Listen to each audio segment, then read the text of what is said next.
Live from New Delhi, you're watching DD India Live, India's voice to the world. I'm Amritpal Singh. Coming up in the next 30 minutes, Israel declares UN Secretary General António Guterres persona non grata. Israeli Foreign Minister says the move is in response to his failure to unequivocally condemn Iran's missile attack.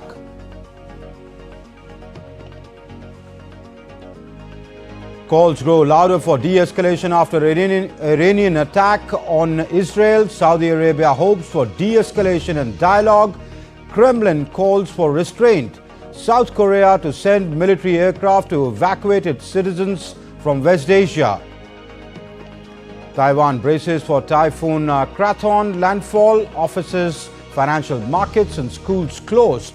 Key port city of Kaohsiung said to be in the eye of the storm. India celebrates 10 years of cleanliness mission Swachh Bharat. Prime Minister Narendra Modi says Clean India is the largest people's movement of the century. An Indian Navy embarks on a very adventurous mission at sea with two young lady officers circumnavigating the globe in the Indian naval sailing vessel Tarini for the first time.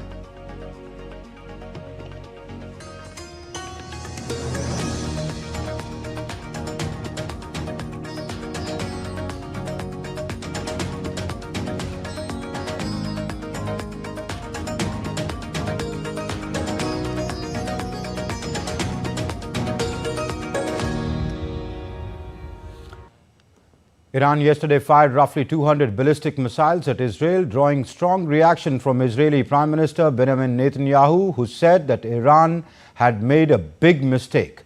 Here's how the situation escalated. Rockets lit up the skies over Jerusalem on Tuesday after Iran fired a salvo of nearly 200 ballistic missiles at Israel. This comes days after Israel killed Hezbollah leader Hassan Nasrallah in Beirut last week. Israel said it intercepted more than 180 missiles. Israeli Prime Minister Benjamin Netanyahu warns of retaliation after Iran's attack. He also vowed to give a befitting reply to whoever attacks Israel. Iran made a big mistake tonight, and it will pay for it.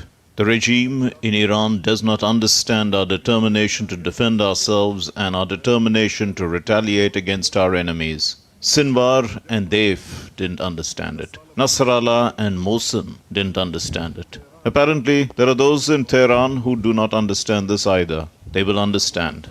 We will keep to the rule we have determined. Whoever attacks us, we attack them. Meanwhile, Iran said its missile attacks on Israel were over, but also promised a crushing response if Israel retaliated. Iran also said that if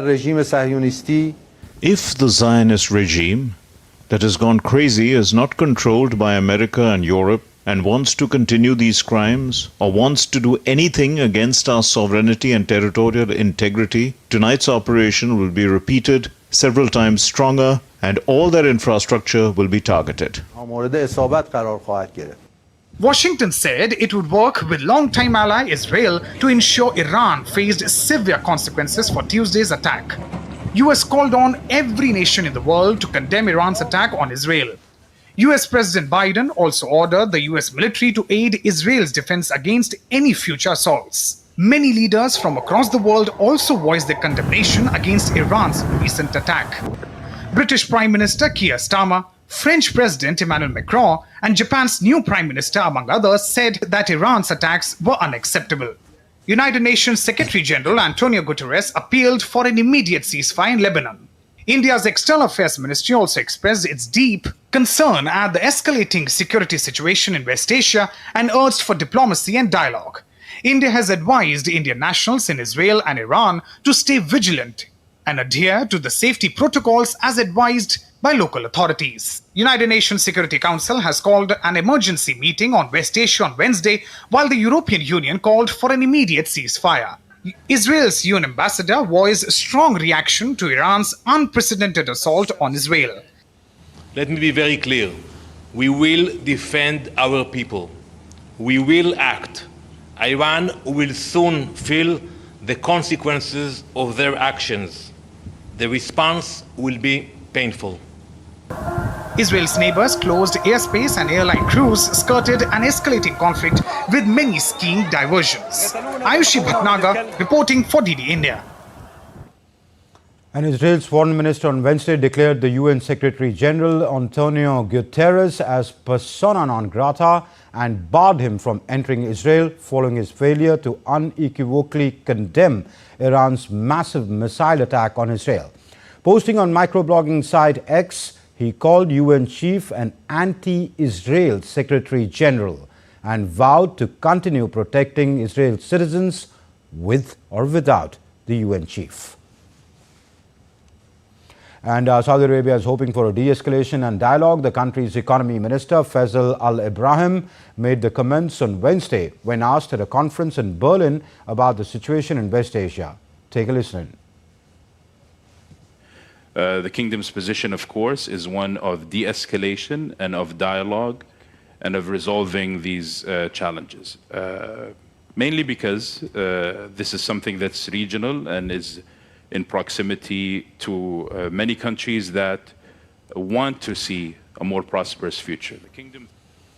And Iran's Supreme Leader Ayatollah Ali Khamenei made his first appearance on Wednesday following Iranian strikes on Israel. He made no mention of his country firing the missiles at Israel, but said that America and some European countries are the root cause of the conflict. The root of the problem which causes this conflict, wars, tension is the presence of the same people who claim that they want peace and tranquility in the region. I am referring to America and some European countries. And as the region of West Asia remains on the edge, many nations are ramping up contingency plans to evacuate its citizens from Lebanon. South Korean President Yoon Suk Yeol ordered a military aircraft to be deployed immediately to evacuate its citizens from Israel and other parts of West Asia amid the escalating tension. According to the president's office, Yoon met with his national security and economic advisors over the conflict and called for a swift but measured response to any impact on the country's energy supply, trade and supply chains. Earlier on Wednesday, South Korea's foreign ministry urged its citizens in Israel and Lebanon to immediately leave by any means available. And the Kremlin on Wednesday stated that the situation in West Asia is taking an alarming turn and urged all parties to exercise restraint. Okay. Naturally, you will have questions related to the situation in the Middle East. The situation is developing according to the most alarming scenario. We call for restraint by all sides against the backdrop of what is happening. And of course, we condemn any actions which lead to the deaths of civilians. Updates now from the Russia-Ukraine battlefield. For Ukraine, the situation at the front lines is getting tense and grim by the day. Moscow forces have been steadily advancing in Ukraine's eastern Donetsk region and on Wednesday claimed complete control of the small mining town of Vuhledar. And Ukraine is now focused on boosting its military production. Speaking to executives from numerous foreign arms manufacturers in Kyiv, Ukrainian president stated that the country has the capacity to produce 4 million drones annually and is rapidly increasing its production of other weapons. The general quantity of drones that we are able to produce in Ukraine annually is 4 million. More than 1.5 million drones were contracted to be produced. In extremely difficult conditions of the full-scale war under constant Russian strikes, Ukrainians were able to produce a virtually new defense industry. And let's now take a look at other news from around the world. South Korea is holding its largest defense exhibition in the city of Gyeong, where the military integrated base housing the headquarters of the Korean Army is. The exhibition features 500 companies with officials from defense industries in South Korea and abroad attending. The attendees engaged in discussions about the future projects, investment opportunities and the latest trends shaping the defense industry in the country.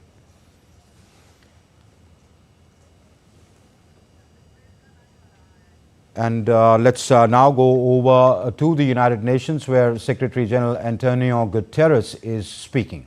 States and France, with the support of several other countries, have proposed a temporary ceasefire allowing for the restart of negotiations. Israel refused that proposal and stepped up its strikes, including bombing the Hezbollah headquarters where its leader was killed. And Hezbollah has continued rocket and missile attacks on Israel.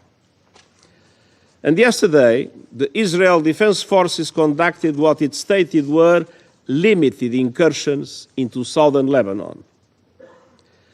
UNIFIL peacekeepers remain in position, and the UN flag continues to fly despite Israel's request to relocate. I reiterate our deep appreciation to the military and civilian members of our UN peacekeeping force, UNIFIL, and to troop contributing countries. The safety and security of all UN personnel must be ensured. Madam President, civilians are paying a terrible price, which I utterly condemn. Since last October, more than 1,700 people have been killed in Lebanon, including over 100 children and 194 women. Over 346,000 people are confirmed to have been displaced from their homes, and government estimates put this number as high as 1 million. Another 128,000 people, both Syrian and Lebanese, have crossed into Syria. The UN has mobilized all its capacities to provide urgent humanitarian aid in Lebanon, and I ask the international community to fully fund our appeal.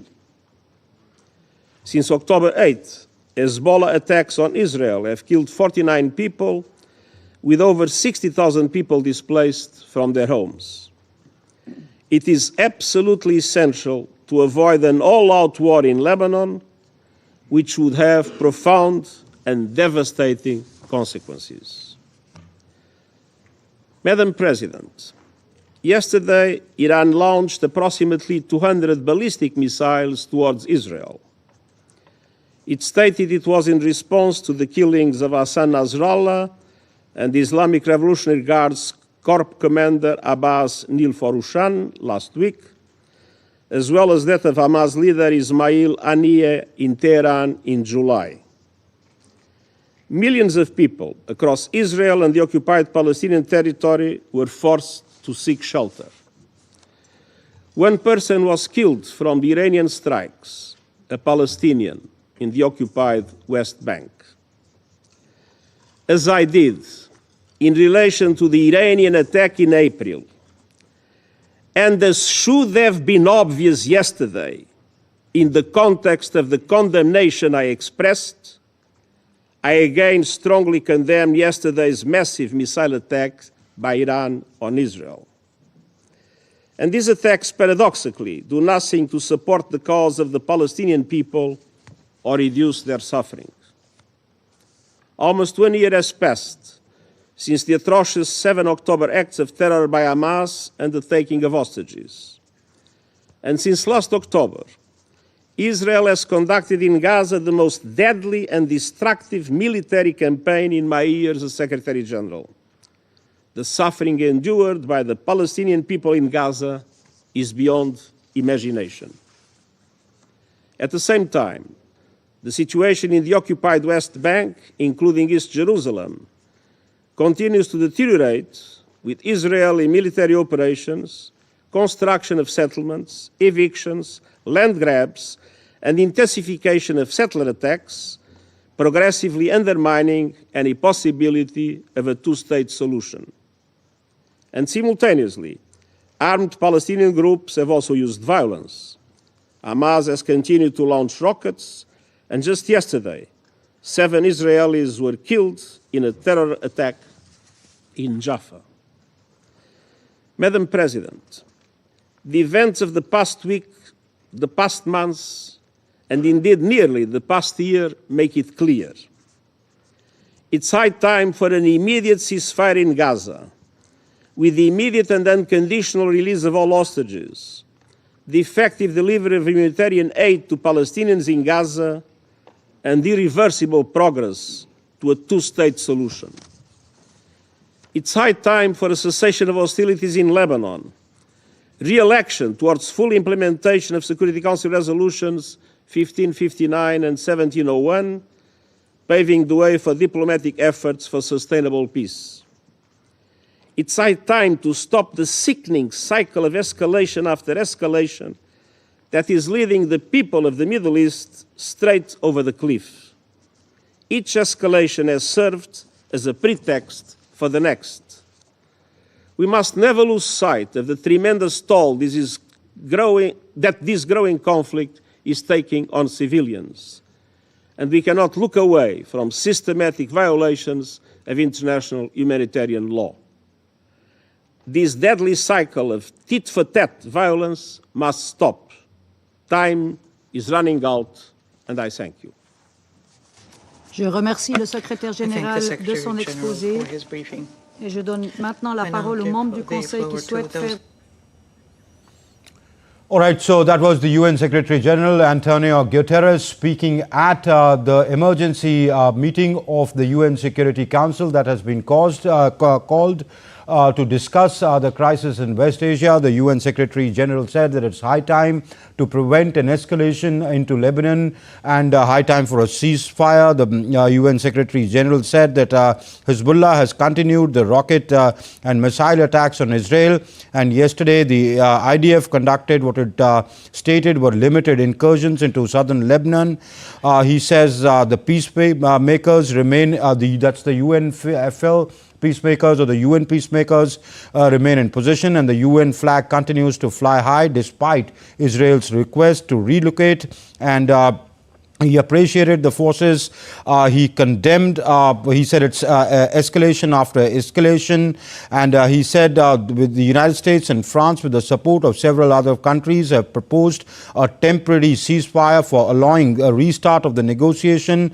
And he said that Israel has refused the proposal and stepped up its strikes, including bombing the Hezbollah headquarters where its leaders where its leader was killed. He said that the raging fires in the Middle East or the West Asia are fast becoming an inferno. This is what the UN Secretary General said, and he said that I had stressed a week ago that Lebanese sovereignty and territorial integrity must be respected, and Lebanese state must have full control of weapons throughout Lebanon. And he says since then we've seen a de-escalation, and so that was his opening brief to the Security Council meeting, which has begun at the UN headquarters to discuss the situation in the conflict that's playing out in West Asia. Moving on. In Mexico, Claudia Sheinbaum has been sworn in as the country's first female president. Sheinbaum took oath of office and received the presidential sash in a boisterous ceremony which marks the start of her 6-year term. Sheinbaum used her first speech as head of state to address the investor concerns after passing of a judicial reform pushed by her predecessor, Andrés Manuel López Obrador. Powerful waves could be seen crashing into the coastal roads, and trees were uprooted from strong winds ahead of Typhoon Krathon's landfall in Taiwan's Kaohsiung on Wednesday afternoon. Officials in the port city of Kaohsiung told people to stay home and avoid the sea, the rivers, the mountains, warning of a repeat of 1977's Typhoon Thelma that killed 37 and devastated the city of 2.7 million people. Although the typhoon has weakened, the threats of a storm surge, strong winds and rain remain as it slowly makes its way towards Taiwan's coast. This is what the weather forecasters have said. Indian Prime Minister Narendra Modi was in the Indian state of Jharkhand today, where he laid the foundation stone and inaugurated various projects worth over $9 billion in the eastern state of Jharkhand's Hazaribagh. Noting the occasion of Gandhiji's birth anniversary, the Prime Minister said that his vision and ideas about tribal welfare are India's capital. The Prime Minister said that the Mahatma believed that India can only progress when the tribal societies progress at a fast pace. आज महात्मा गांधी पूज्य बापू की जन्म जयंती है। आदिवासी विकास के लिए उनका vision, उनके विचार हमारी पूंजी है।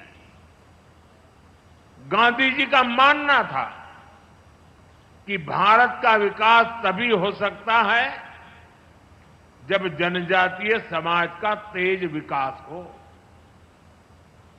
मुझे संतोष है कि आज हमारी सरकार आदिवासी उत्थान पर सबसे ज्यादा ध्यान दे रही है। And later in the day, the Prime Minister held a Parivartan Mahasabha rally in Hazaribagh. Addressing the rally, Prime Minister Modi slammed the state government and said that the number of Bangladeshi infiltrators are increasing and that the state government is not taking any action. घुसपैठियों की संख्या तेजी से बढ़ी है कि नहीं बढ़ी? घुसपैठिए यहां की जमीनों पर कब्जा कर रहे हैं कि नहीं कर रहे हैं? झारखंड की बेटियां, आदिवासी समाज की बेटियां इनके निशाने पर है कि नहीं है? साथियों, आप सबको ये खतरा दिखता है, आपको डेमोग्राफी में बदलाव दिखता है, लेकिन झारखंड सरकार को ये नहीं दिखता है। जो यहां के गांव के इंसान को दिखता है, वो सरकार में बैठे लोगों को नहीं दिखता है।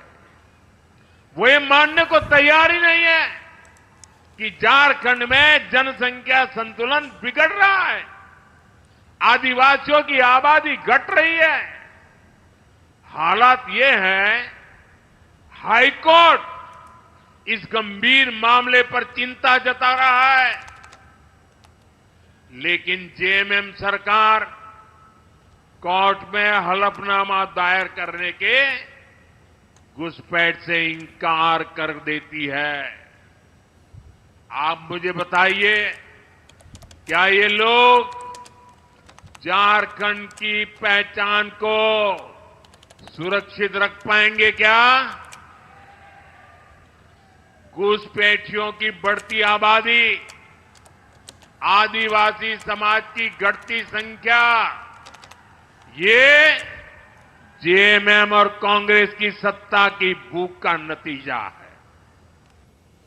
India is celebrating the 155th birth anniversary of Mahatma Gandhi today. President Draupadi Murmu, Vice President Jagdeep Dhankar and Prime Minister Narendra Modi paid floral tributes to Mahatma at the Rajghat in the national capital.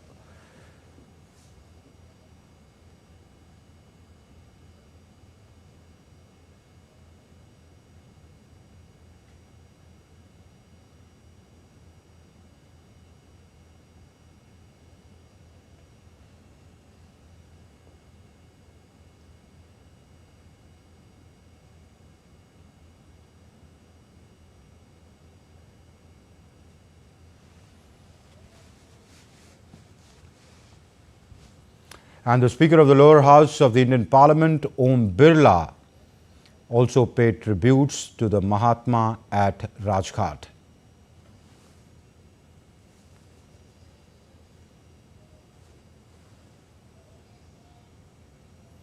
Leader of opposition Rahul Gandhi also paid tributes to the father of the nation at Rajghat this morning.